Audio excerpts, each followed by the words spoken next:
The Pioneer Football Show with head coach Jerry Odom. Complete coverage of Pioneer football. 2020 hindsight with coaches and player interviews, along with the numbers behind the scoreboard.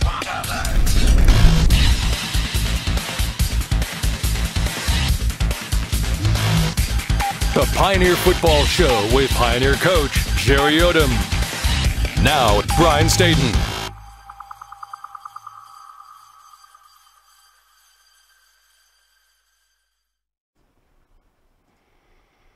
And we welcome you into the Pioneer Football Show with Coach Jerry Odom. The Tusculum Pioneers celebrated homecoming 2018 this past weekend against the Newberry Wolves. Since 2000, the Pioneers have been 11-7 in homecoming matchups, make it 12-7 now as the Pioneers knocked off Newberry by a final score of 14-0. The shutout was significant because for the Pioneers it was their first home shutout victory against a South Atlantic Conference opponent, their first since 2015 against any opponent, this being on the road, the rain game at Brevard, North Carolina. The Tusculum Pioneers and Newberry Wolves heralded as, because of the stats, the two best defenses in the South Atlantic Conference. More on that now with Pioneer coach Jerry Odom. Against Mars Hill, we didn't have our best defensive performance. I think the guys were challenged. I think a great week of preparation proved you hold a team under 200 yards in college football is impressive enough, and then to get shut out, just icing on the cake. Yeah, they played well. Newberry did about what we expected them to do. I didn't know we were going to see three quarterbacks, but I think they're struggling a little bit with knowing who's going to run what. I think we did a good job in maybe mixing some things up, getting them some different looks that they weren't quite expecting on the back end. But at the end of the day, they're still a really good football team, and we were fortunate in some situations. They penalized themselves in some 3rd and 2s, a couple times, which certainly helps. But I was proud of the guys, the way they prepared. That's the biggest part of this whole thing. It's preparation. Most games are won between Tuesdays and Thursdays. That's what I tell them, that really your preparation, what how hard you're willing to work, study your opponent, get yourself ready, and then you got to go out game day and just execute things you worked hard during practice. And I think last week we did a really good job, really on both sides of the ball for the most part, of bringing that mentality, to the game. And I really think that we just have to keep that mentality as we work through the season, moving forward also. Let's take a look at some of these highlights as we'll talk about Tusculum kind of being punched in the mouth very early, and it came on this very first drive. And you talked about that. You kind of felt like we were going to get punched in the mouth. But, we did a lot of really good things early in this contest. Yeah, we busted right here. The first play actually is a really good play by D. Alford. And makes a play. And then we got a little play action here. Do a good job down the field. They don't really have anything. We end up getting a really nice sack. Their longest play of this drive was really a bust by us. We were supposed to peel blitz, and we didn't. Maybe right here. We have, actually it's just a power. Yeah. But, we kind of gave them that a little bit, which was the only thing I felt like we gave them all day. We got it cleaned up, and everybody made a play. Great play there by Ivan Hogan's, breaking on a quick RPO throw on the outside. He almost caught it, went to the house. Had he caught that, that would have definitely been house call. We got to do a better job of when we get our hands on the ball. Nice little throw and catch here. Deshaun runs a nice little switch route. It's a 4 vertical concept with a switch. And we're going to just read the outside linebacker. If he gets width, then we'll snap it up. If he stays out, we'll keep working outside. Good punt there. A really nice job pinning them deep by Andrew Cantrell. Heck of a job right there. Coverage wise. Then we come back and they try to run the truck play. Ivan Hogan's pulls the trigger, does a really nice job getting vertical on it, and we're able to now affect him where now he doesn't have anybody to throw to, cover everybody. He's got to throw the ball away. Those are things that we got. And then we ended up getting a bad punt, kind of set up this first, great catch by Carter right here. Kind of torquing his body around. But heck of a catch there by Carter Mangle, and then come back, run the bootleg, get it to Connor. He almost scores right here. Really good, gets really close down to the 1 yard line. I thought it was a really good play call by Ferg coming back off of a different look, and then we're able to punch it in here with Boney, who nobody really expects to get the ball. No offense, Boney, but great job right there punching that in. So we go up 7-0. They come back here, try to run a little counter off of it again. Great job by Ivan Hogans and Colton Strickland on that left side right there as far as the fits go. Really happy with that. Come back, they try a little play action pass. Really good coverage by D. Webb. We had a little blitz on there. The guy was trying to get the ball in his hands. I thought D did a good job right there. Then they come back and try to screen us. We got to make the play the first time. I think Xavier Clemens has a shot at him, but screens are everybody's plays, and that's what we tell them. There's no one guy that has a screen. It's everybody's plays. So come back, and then they try to run the ball on a little zone read. Do a really good job with Randy Hooks filling right there. And we felt like we had a pretty good concept of what they were doing. Again, covering them, get pressure late, end up getting a sack. I think C.J. Bartley and Ivan Hogans there in on that sack. We didn't rush a lot. We didn't blitz as much as we normally do. We did some, gave them a lot of three-man fronts. Great job by D. Alford here on the reverse. They like reverses out of cover one, and we were showing cover one, so I think that's what we got. And then we rolled down to a cover two. So really a nice job by both Malik and Bryce. Now, if Malik could catch right here, I told him, he said, you should have had 2 picks the other night. But we got to do a better job of finishing the turnovers. Great block by our tight end and tackle right there. Shippy on the cutback reads it. He gimps on down the sidelines for about 53 yards. Then we come right back. I felt like this was probably a turning point, obviously, in the game. Good throw right here to Aaron Fudge. Good throw by Ogle to Aaron Fudge. Aaron gets all the way down to around the 20-yard line. Come back here, and we got a little jet sweep on 3rd down. Really good call by Ferg. They really weren't expecting that. They had an inside double-A gap blitz. We kind of wadded it up in the middle. Aaron gets to the edge. Run the ball, I think, on 1st down. Get down to about the 2-yard line right here. Then come back. We go play action with one tight end on the corner route, Gary on the corner route, Connor in the flat. Good throw by Alex. Connor makes the play. Big play, obviously puts us up 2 scores. The way we're playing on defense, I felt pretty good. Just don't give them something silly. Right here, we had a 3-way call. Good break by Malik getting the ball out because of the crossing route. Pulled the guy off. Great play by Quadre Allen at a showing man, bailing out to cover 2 right there. That was big. And then, we're able to get a good pass right here. I don't think he knew he was quite as open as he was, and had a chance to maybe be a bigger play, but it didn't end up. And then 4th and 2 after a very unusual call. I thought it was grounding for sure, but they didn't call it, and then we stuffed them on 4th and 2, and then Davey gets a pick, again, showing 1 high, rolling to 2 late. They sprint out into it, cut the field in half. We bomber the front side guy, get pressure in his face, and then David makes a good play. I think their receivers were, their spacing on the receivers had to be jacked up. I think they were supposed to run a corner route, but David did a nice job. He was supposed to split the 2 of them anyway, but did a really good job, and the kid was under duress, threw a ball, and then David picked it off. We just got to get him to score. We need a defensive score. Right. I told him we need better running skills out of you, But no, it was a great play, and very happy to get the win, and on homecoming in front of a great crowd. I thought it was a very interesting day. Well, the Tusk Pioneers, in this game, I think one of the things I take away from it is the fact we had our hands on the ball a lot of times. That's about the only time I've seen turnover with you, not be able to pick up, scoop and score or whatever. We haven't been turnover you this year. We've got to do a better job of that. We got to work on that. We'll start that again today, and we work on it like crazy every day, every week. Because I think that is a big part of the game. I think the way the defensive game has changed over the last couple of years with spread offenses, people are going to move the ball some. It is very big to get turnovers. I mean, you got to understand it, and you have to understand that when you have those opportunities to make the plays, you have to make them. On the first drive, Malik had a chance to get a pick, would have put us in a good situation. Had a chance a couple times on just jump balls. We got to win some of those 50-50, and then we got a chance really to scoop and score. Worst case scenario, get the ball and we dive on it. We don't use proper technique in recovering a fumble. We talk all the time with our guys about a city fumble and a country fumble. Well, that was what we call a country fumble. There wasn't anybody around for miles, scoop and score. A city fumble is a lot of folks around, get on that ball and pull it in, and we'll just take the ball. So we have to do a better job of that as coaches, as players, myself, everybody, of emphasizing how important this really is.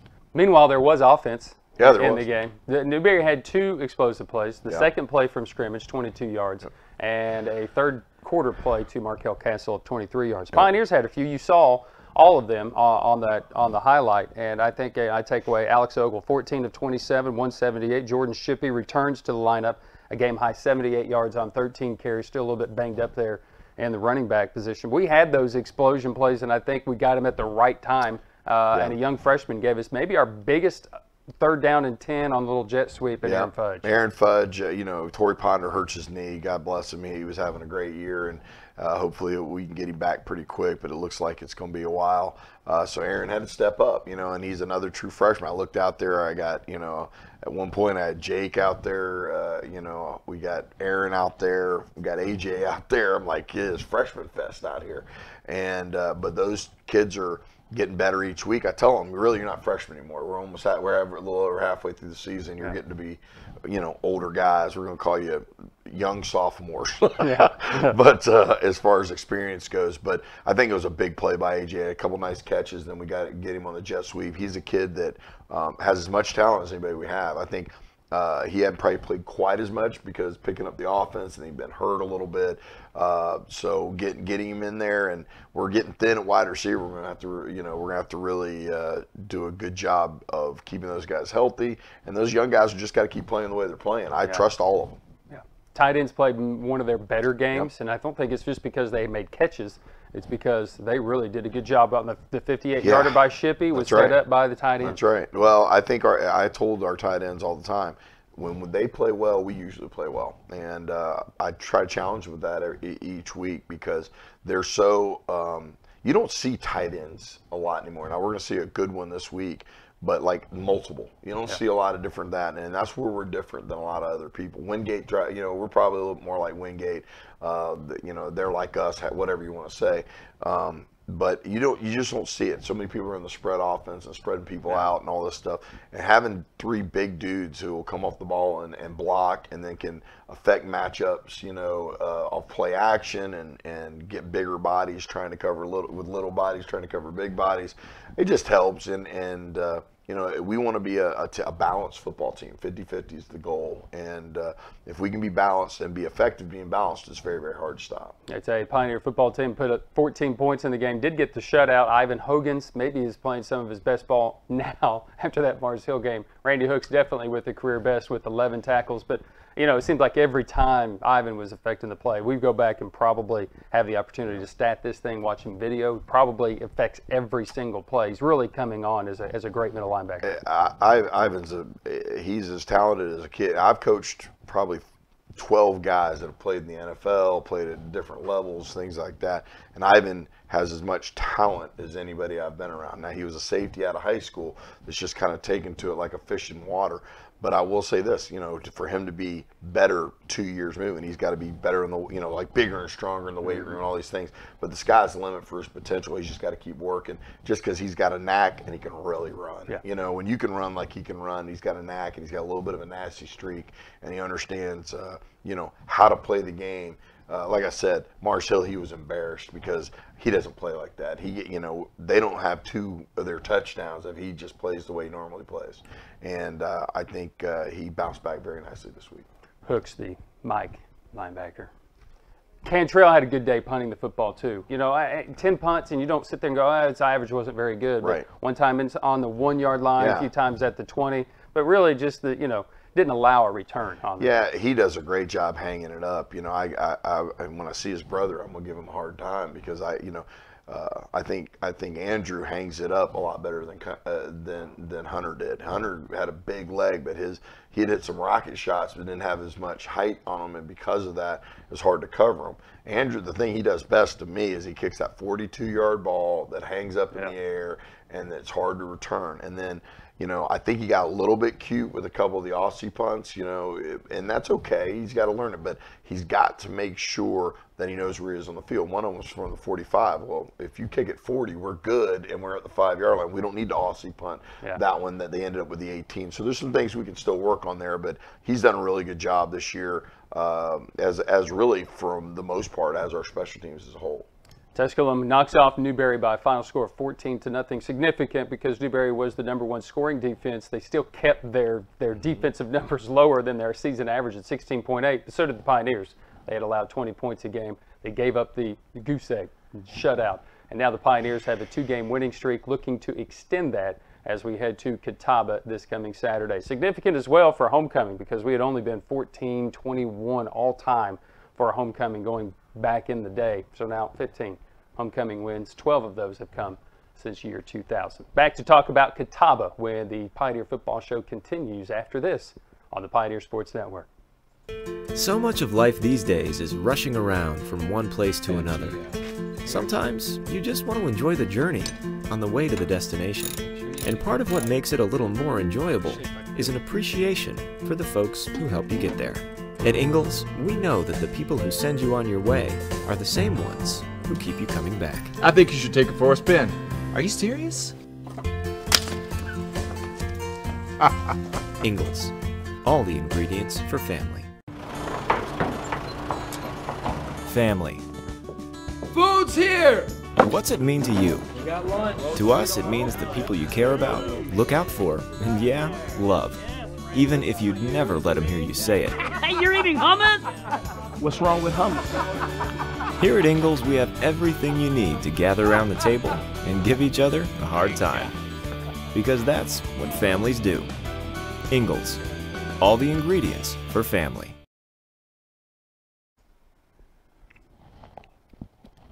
And we welcome you back into the Pioneer Football Show. Tusculum knocks off Newberry this past Saturday. So many things that happened in that game. The Pioneers win 14-0.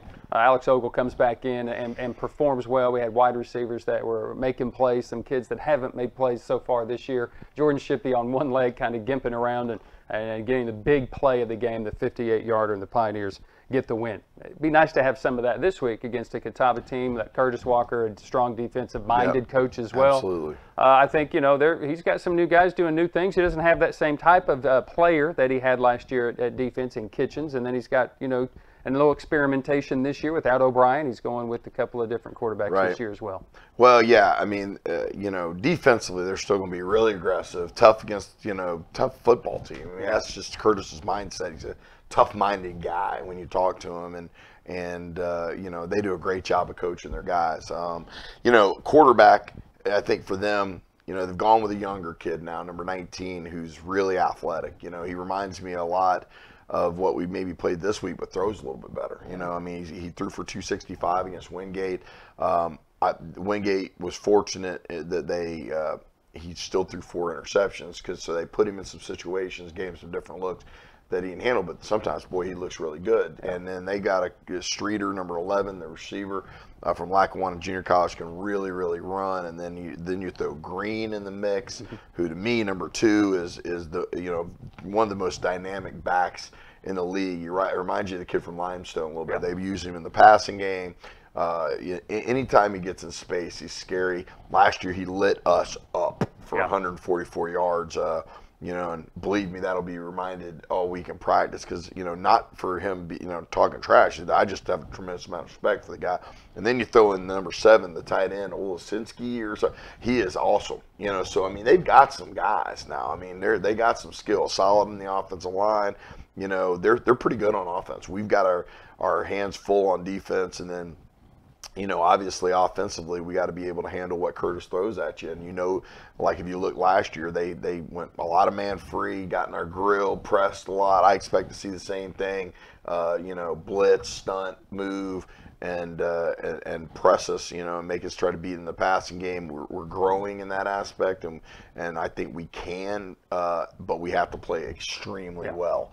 I think the biggest part that we've got to do is just be sound fundamentally on both sides of the ball. Special teams, we can't get beat on special teams. We have to play great there. But looking at them on film, they've had a couple tough games. You know, I mean, Albany State's a pretty good football team. They run the triple option out of the gun, which is a complete pain in the booty. Yep. You know what I mean? There's no other way to say it. They played a tough, you know, Wingate was tough. They lost at Mars Hill, which I'm sure surprised a lot of people, but I think people see Mars Hill on offense can score on anybody. They scored 28 last week, even though they gave up 49 or 42 to Carson Newman. They still scored 27, 28 points. So I think Mars Hill's going to score. I mean, that's it. They're going to score. You know, but I think, you know, they just got the ball last in that thing. That looked like an arena game. I happened to be watching it because that was the game we didn't get to play Pembroke, so I watched it. And people are up and down the field all over the place. But you know, it's going to be a tough game going to Salisbury. They got a really good football team. We've got to have a great week of preparation starting today, and we've got to you know, play the way we can play to have a chance to win the football game. You know, I told them we're in a playoff mentality right here. If we want to stay in this thing, it's got to be each week. We're just trying to be 1-0. We're not worried about anything else. We don't care about anything else. We have a tremendous amount of respect for Catawba, and know that they can whoop us. They whooped us bad last year, 40-13. I mean, I told the defense they dropped 40 on you, and they're probably over there telling their guys, hey, a lot of the same guys you dropped 40 on last year. Yeah. And the way we played, they deserved to drop 40. They whooped us. I mean, there's no other way to say it. And then they whooped us on the other side of the ball too. So you know, they can do that. If we go out there and don't play the way we can play, we're going to get whooped. You know, if we go out and play the way we play, we'll have a shot. But it's one of those things where we've got to prepare every single day and do it the right way. And so far, these guys have done that. I am impressed with their understanding, and it's, you know, I'm trying to beat it in their heads over and over that you're only as good as your, you know, next game, not your last game, your next game. And I think they do understand that, and they've already flipped the page, and they know how what a big you know, chore this is going to be, beating Catawba on the road. Tusculum Pioneers, one of 3 teams in the South Atlantic Conference with one loss or less. LR unbeaten. Tusculum and Carson Newman each with 1 loss in South Atlantic Conference action. Tusculum and Catawba this Saturday as we head down the stretch run of the Pioneer football season and in the South Atlantic Conference chase for the championship. Tusculum and Catawba on Saturday will kick off at 1:30 from Salisbury, North Carolina. Join us on the Pioneer Sports Network. Coverage at 12:30, kickoff 1:30 on the Pioneer Sports Network. For everyone involved here, like Nick Forsberg and Dom Donnelly and Jim Miller, we thank all of those who brought us the great pictures from the game this past Saturday as well. For Pioneer coach Jerry Odom, I'm Brian Staten, and until next Saturday, go Pioneers. The Pioneer Football Show with head coach Jerry Odom. Complete coverage of Pioneer football. 2020 hindsight with coaches and player interviews, along with the numbers behind the scoreboard.